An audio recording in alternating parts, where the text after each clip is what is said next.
Brought to you in association with Grendel Press. This is Werewolf the Podcast, a serial killer drama.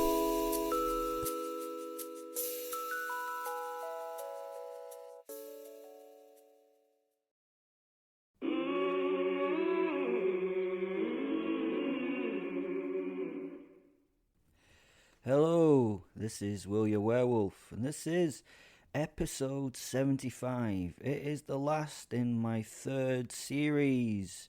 Yay! And it's the final part of Jimmy the Wererat. I'm going to have a little bit of a break after this. I've done 3 series now, and I need a little bit of time to get my head back together. So, if you want to give me some money, there's a link in the description and you can send me a coffee via that, which would be very nice. Other than that, I hope you enjoy this. Please go back and listen to at least the other episodes of the Wererat series, otherwise this isn't going to make that much sense. But I hope you enjoy it. Thanks. Bye. Well, getting out of a major incident in the centre of London was a bit of an arse. I mean, there were helicopters and SWAT teams and all sorts of special people doing special things. It was one of the biggest terrorist incidents that no one's ever heard of. Again, it was touted as a training exercise for some special anti-whatever group that supposedly defends these lands from special terrorists in various special ways. I did the only thing worthy of a werewolf being hunted by the authorities in London. I ran away. I know, a little cowardly, but hey, say that to my face and we'll see what happens to your face by the end of your statement. It was amazing how no one was hurt during the incident in Canary Wharf Gardens. Pretty impressive, as I killed at least 30 or so people myself, and not in a very clean manner. People say the government are not good at hiding shit. They're right, they're not. But those that run the government are fucking amazing at making very complex situations seem like they never happened. Mainly, they throw money at it. Anyways, I went through the usual shit of having to find someone stylish enough to rob of their clothes so that I was no longer naked. I'd rinsed myself off and ran a long way from the venue of the killings before I decided it was time to become a member of the public once again. I'd waylaid a somewhat dapper gentleman as he was walking his dog early the following day and managed to use his Volvo to get back to the hotel once more. This was beginning to become really fucking annoying. I came here on holiday and what seemed like an exhilarating adventure had become a fucking pain in the arse. I spent the day in the sauna and got a very nice massage from a pretty young lady called Sonia. She had a very nice technique and I now felt very relaxed and very ready to chill the fuck out and have a very long break. After a lovely dinner and a couple of drinks at the bar, Fen and I decided we'd go upstairs and watch a couple of films and try and stay out of trouble. We always watch Matilda as a comfort film, as Danny DeVito is the greatest comedic actor of all time, and we both know that we would be laughing our socks off and having fun as soon as Trunchbull walked onto the screen, 'cause it's brilliant. We sat down and started to enjoy ourselves. I was sipping on a fine Macallan single malt with a titch of water, smooth, and we started enjoying ourselves intensely, watching little Matilda bring her books back from the local library. What a sassy little intelligent lady she is. Then it fucking happened. Yeah, shit went and ruined it. At the end of the couch was a blue fucking rat posit. It was Edward's rat posit, and God, it was an evil looking thing. It sat there, and I think it was trying to smile, but it was definitely a leer. I mean, it was frightening. It sat looking at Fen and me. Fen was staring at it, while I was doing my best to ignore it. I was hoping it would just fuck off, but it wasn't getting the idea that it was not welcome. Eventually, I'd had enough and turned towards the thing and made it feel most welcome. Fuck off! Can you not see that we're busy here? I don't want to hear whatever it is that you want to say. I don't care. I'm here now to drink a nice malt and watch Matilda, I cordially said. Fen and I both laughed and spoke the words at the same time. Malt and Matilda, cool. I love those moments when we think the same thing. It brings us close together and we forget about the little ugly fucker that was sitting at the end of the couch for that little moment. At the end of the mirthful moment, we noticed a little reddy pink posit, Bert, at the other end of the couch. He was sitting there in what was, his usual embarrassed state of poise. At least this guy was cute. Look at it. Oh. But I was not in the mood, so I was a little harsh to Bert as well. You know what, Bert? You can fuck off too. We just want a little time to sit and watch our comfort movie together. So can you and him, I pointed at the blue one, do one? For the sake of seeming nice, I will be polite and even add a polite please. There was now a break in the atmosphere as Fen and I returned to watching the stupidly large TV on the wall. On the screen, Matilda was at this moment pictured as probably life-size. They didn't leave, and it became somewhat distracting having them at each end of the sofa staring at us, so I thought that I would be the better wolf and be nice.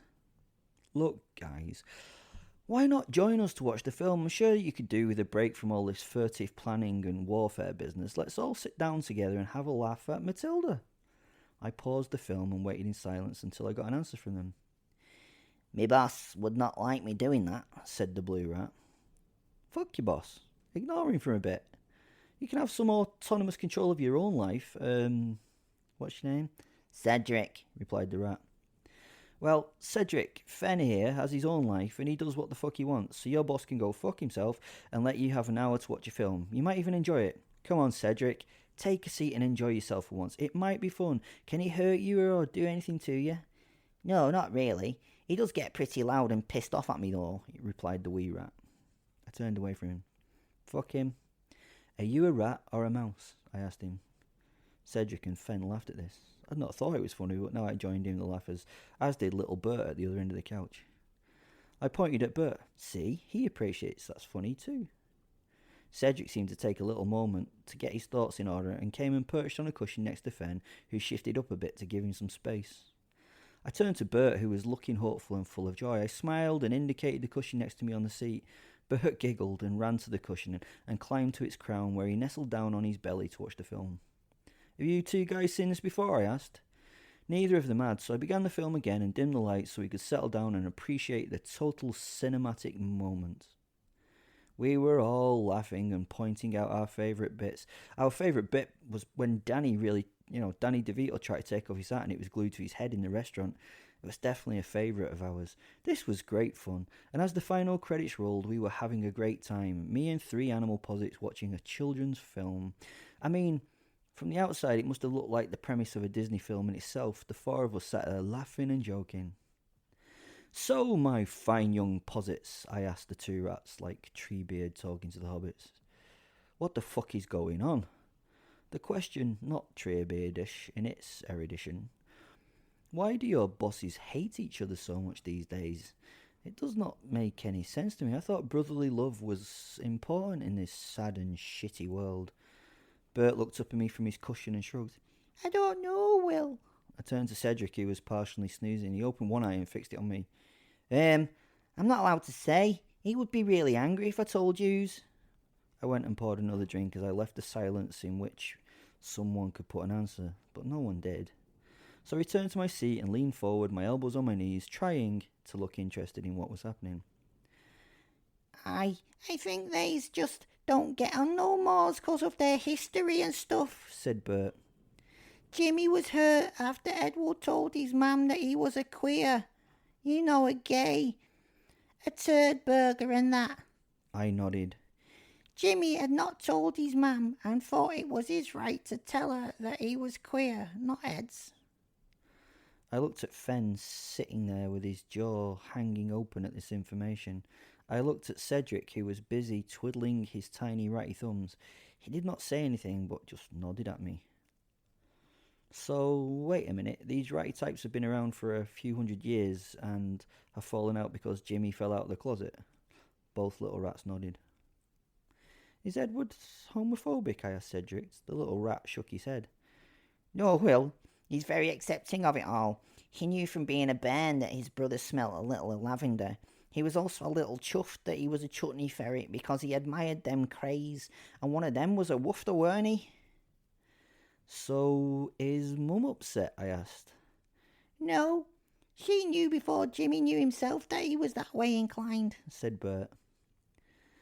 So, what is the fucking problem then? Do they not just need to sort it out between themselves or something and stop all this fighting shit? I mean, there's no reason for it at all.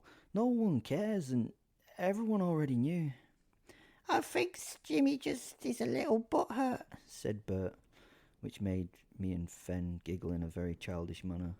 Butthurt. Gaze, butthurt. Sorry. Right. I know the bosses are probably listening into this conversation, so let me talk to them through that telepathic shit you guys do so well. Right. Eddie and Jimmy, I know you're listening. Here is what is going to happen. You guys are going to meet at a location that I decide. I will tell Bert and Cedric tomorrow where that will be. You will be decent fellows and you will come by yourself and you will sort this shit out between you. You're doing my head in. And I think killing either of you is too much of a hassle and no fun at all. You guys are too good to let that happen. Also, your posits are the coolest little guys around, so get it fucking sorted. We arranged the meeting so it would be on late at night in a couple of days' time. We agreed that it would be on a London dock, which meant it would be safe and secure from at least 3 angles as it would be surrounded by tidal waters. It was also a mile drive to the end of the dock, a mile of open space that no one could hide in or be bothered around the site. I'd used this place many times before for clandestine meetings, so I knew it well. It had been decided that the Simpkins brothers would arrive by car and that the only person with them would be the big burly beige brothers. After all, they did have one each. The venue would be a vehicle I had bought from the military auctions the day before. It was a Mercedes-Benz S600 W140 that the late Emir of Qatar had owned. It was a nice car and had cost me what I would class as an utter fucking fortune. The reason for choosing this particular vehicle was it would reduce the paranoia of the 2 rats, as it had the highest rated ballistic protection you could get on a road-going car at B6/B7. This thing could stop small explosive devices and most high-velocity gunfire. Regular low-velocity toys would have difficulty even scratching the paintwork. They would be safe as fuck in this beast, to be honest. Driving the fucking thing wasn't fun though. It wallowed around corners even with upgraded suspension and a massively overpowered 6-litre V12. I couldn't imagine how fucking heavy this thing was. It now sat at the end of the dock, its headlights shining out into a windswept sea. A cloudy night covered the meeting perfectly, and I was hoping it would all go well. At 11 p.m, the 2 posits arrived at the dock. They came with hundreds and hundreds of rats that surrounded them and covered the ground as though it was moving and alive. It made my skin crawl as they covered every inch around us. They clambered over everything, including the car. They were stopping every now and again and searching every inch. The tide of rats came in, and then they flushed out, were away, and there was nothing. Fen and I had got a bit creeped out by this, but once they'd gone, we had a bit of a bravadic banter about the whole thing. Yeah, we were brave, honest. Bert and Cedric sat in front of us the entire time, and the Wererats were obviously using them as eyes, ears and noses for this night. Finn and I knew that if we communicated that they would hear what we were thinking, so I spent my time trying to think of things that had nothing to do with this night, such as a lover tries to do when they're trying not to come. I tried to think of something that would not excite me too much. I also wanted to make it as weird as fuck to freak anyone out who was looking into my skull. Naked Margaret Thatcher was now doing things that I am sure were arrestable offences in this country with some imagined beasties. I quite shocked myself with how depraved my thoughts could be, to be honest. They were even too much for me to describe in this podcast, and you know I never have any difficulty telling you all I do and think. Eventually, even the 2 rat posits left, and the next half an hour was spent in the lovely car listening to the stereo system pump out some marvellous Motown tunes while we chatted and waited for the 2 brothers to arrive. 2 sets of headlights appeared in the rearview mirror as 2 vehicles made their way to the man-made jetty where we were sitting and waiting for them. They stopped 300 or 400 yards to the rear of our vehicle, and we got out of the car to meet and greet the duo. The golden Rolls-Royce was replaced by a silver Daimler this evening, ostentatious as fuck. but in it was the dapper little fucker, Jimmy, dressed in a maroon trench coat with matching fedora. Billy Page opened the door for him, and the little man stepped from the car and shook my hand, as he shook himself in the cold of the evening. The wind then pulled at his hat, so he held it down with his other hand, while I asked Fen to take him to the car. Few words were said in greeting, as the night was strained and full of portent. I then wandered over to the S-Class Mercedes where Edward sat. I did not know him as well as Jimmy, but he got out himself, closing the door, and he was wearing a grey raincoat over his standard suit. He wore no hat, and his floppy comb-over hair flapped around in the blustery wind. He waited for me to approach him, then shook my hand for a little too long, holding on to it at the end. "Will, if you do anything silly here tonight, you're gonna be so fucking sorry about it." I said nothing and tried not to think anything as he spoke his piece. I just smiled and nodded. "Hey, I just want two brothers to get back together as family. You guys need to build bridges and move on." I then walked with him to the car, which I could see he appreciated. "Nice vehicle, Will. It must have cost a few quid. Tell you what, I'll take it off your hands after this if you want." I smiled and with encouragement told him he could have it. It was, after all, only needed for this one job. Jimmy was already in the car, and Edward opened the passenger door on the opposite side and slipped into the seat without talking. They were in, and about to have the most important meeting of their lives. Brothers were trying to find a way to forget, and move on, bringing the family back together after a simple misunderstanding had driven them apart. I now stood behind the car, leaning my back against the boot, for you Americans, trunk of the car, and sighed about what a beautiful thing I was doing. People think I'm just all about evil and shit, but here I was, bringing them back together forever. In the distance I could see the beiges standing outside their respective vehicles, each having a quick fag, as they say at this end of the country. Red dots of light showed the fiery ends of their cigarettes. I smiled and raised a placatory greeting to them both as I leaned just a little harder on the back of the Mercedes. The car moved under the pressure of my lean, just a little, but it moved. I looked at Fen, who was looking at the beiges, and got his attention with a "Oi!" He smiled at me, and we became the werewolf. He tore into my body, and I grew into the well-muscled 8-foot-tall black beast of legend. My ripped clothing sailed off my body into the wind as I began to push the vehicle towards the edge of the dock. I was now leaning heavily into it to get it moving. Panic ensued inside the car at this movement, but I had locked the car from the outside and had spent a little while making sure the doors could not be unlocked from the inside. I had my back to the happenings inside the car, so as the car started to move faster, I turned and started to push it forwards. From this angle, I got to look at what was happening inside the car. I could see panicked movement in the car, but it was just shadows. Then a creature hit the back window with such force that the ballistic glass cracked. It was a horrendous looking thing, a screaming giant rat creature with black eyes and broken teeth. Claws scrabbled at the glass as it screeched and squealed, trying to get at me. I gave him a fang-filled smile and kept my forward push, getting faster and faster. I didn't think that much could get out of the car. It was a fucking tank after all, and I could hear the material ripping and the metal squeal as things were thrown around in the car as the two monsters tried to tear their way out of it. It sounded fucking great. They were telepathic beasts, so I could savour their panicked thoughts running through their heads as they struggled. They initially thought they would tear this vehicle open and get to me. Their ideas were of revenge and what they could do to me in response to this awful treatment.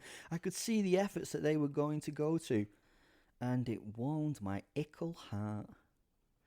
Their thoughts soon changed, though, as they couldn't dig their way from the car, and they began to be filled with fear. My favourite thing in the world was to sample the fear of those that never usually felt fear. It was so thrilling. No, it was much more than thrilling, but I can't really describe how good it is to me. Take the best orgasm you've ever had. Times that sensation by 1,000 and then make it last 2 minutes. The joy was logarithmic in its intensity. Eventually, the two shadows in the car literally exploded into thousands of small bodies that rattled around inside the vehicle. I could see little grey furry bodies trying to find any exit that they could, but it was too late. The car's front wheels left the dock and the nose of it fell towards the cold, grey waters of the dock below. I had spent several hours that morning drilling hundreds of tiny holes in the car's floor. I'd done my research and knew that a rat could not get through a 4mm gap, so I had worked through many diamond drill bits to bite through the armoured floor and made the car have the same buoyancy potentially as a heavily armoured sieve. It sank so quickly, in fact, with all the extra weight, that I was kind of upset that it had gone so fast. There was no lengthening of any drama, no tension built. However, I was impressed by how deep the car got before the rear lights went out. It's amazing what you notice, isn't it? Eventually the bubbling stopped and all was silent on the water's surface. In my head I could still feel the panic going on under the water. Panic, panic, panic. Then acceptance of that first breath of water and relaxation as they realised there was no more they could do. Then mental silence. They were gone. I sighed and breathed in the salty air as I turned towards the beiges. A sea of rats ran towards me, millions of little bodies running over each other to get to us. I knew this was my end. They were going to cover me. Fuck. I'd never thought about that. Those fucking cunts in that car-shaped coffin could call these little murids. Would the rodents stop if I jumped into the sea? I prepared to meet the wave of fur. I could not evade them. They were everywhere. I couldn't run as they covered every possible surface. My panic raised in my head. Then they simply stopped and became creatures without a purpose once more, and I watched in relief as they slowly filtered away into the places rats must filter away to. Fuck, fuck, fuck, I said in my head as the adrenaline dump left my system and the dopamine high gave me the belt I deserved. The Beige brothers hadn't moved. They'd simply continued standing at the doors of their cars, smoking their respective fags, watching what was happening. They both seemed to finish their cigarettes, then stubbed them out on the floor with exactly the same movements and timing. Then they climbed into the protesting cars, gunned the engines into life, and sat there with the headlights blazing. Oh, shit. I thought, they must be trying to take me out with the cars now. They're going to try and run me over. But no, they just sat there. Behind me, I heard two small voices as they chatted and laughed. I turned to see Cedric, the tiny blue rat posit, give a hand up to Bert, the tiny red rat posit. They'd climbed the dock's concrete wall and were now sitting on the edge of it looking at me. I could see that no one else but them was looking through those eyes at me. It was done. They smiled and blinked, then still laughing together happily, they wandered off in the direction of the beiges and the cars. They were very jovial as they went, and it would have felt somewhat rude to have bothered them. They briefly stopped at my feet as they walked past me and looked up. Bert gave a big smile, and Cedric gave a thumbs up. Then they were also gone.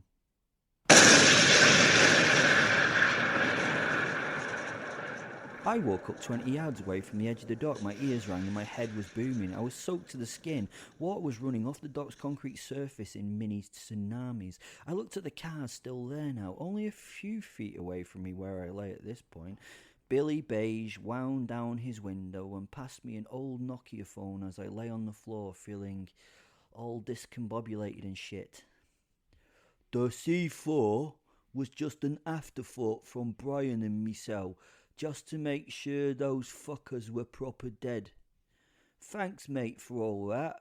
We're now going to fuck off and leave you to deal with all this big explosion and deaths and shit.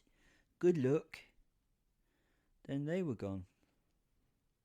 Then the blue lights and the helicopters arrived yet again. Fuck! That's the end of episode 75. that's the end of Series 3. I will be coming back in a few weeks with Series 4. I'm going to enjoy a little break, and I love you very much. If you like what I do, please share the Werewolf Podcasts. If you don't like what I do, don't share the Werewolf Podcasts. If you want to buy me a coffee, a link in the description below, and thanks for listening. You're all amazing people, and I love you deeply.